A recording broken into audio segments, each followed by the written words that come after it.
রানী দ্বিতীয় এলিজাবেথ, যিনি শুধুই একটি জাতির রানীই ছিলেন না, ছিলেন সময়ের সাক্ষ্য, কর্তব্যের প্রতীক এবং নীরবতায় রাজসিকতার সুর।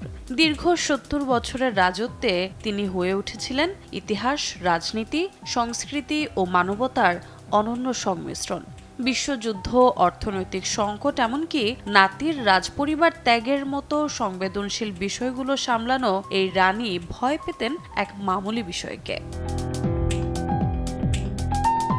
সম্প্রতি এক সাক্ষাৎকারে রাজপরিবারের জীবনীকার রবার্ট হার্ডম্যান বলেন, রানী দ্বিতীয় এলিজাবেথের জীবনে সবচেয়ে বড় ভয় ছিল হেলিকপ্টার। যুদ্ধ, ব্যক্তিগত চাপে ঠেকে ভয়ের ছোঁয়া না পেলেও এ বিষয়ে তার অনুভূতি ছিল অত্যন্ত দৃঢ়।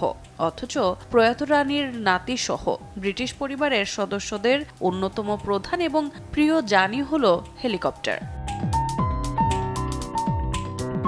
এই ভয়ের পেছনের গল্পটা হলো ১৯৬৭ সালের। সে বছর রানীর ফ্লাইট ক্যাপ্টেন JHL ব্লাউন্ট ৩ জন যাত্রী সহ একটি হেলিকপ্টার দুর্ঘটনায় মারা যান। এ দুর্ঘটনা রানীর মনে দাগ কেটে যায় এবং তখন থেকেই পারতপক্ষে হেলিকপ্টার ভ্রমণ এড়িয়ে চলতেন প্রয়াত এই রানী।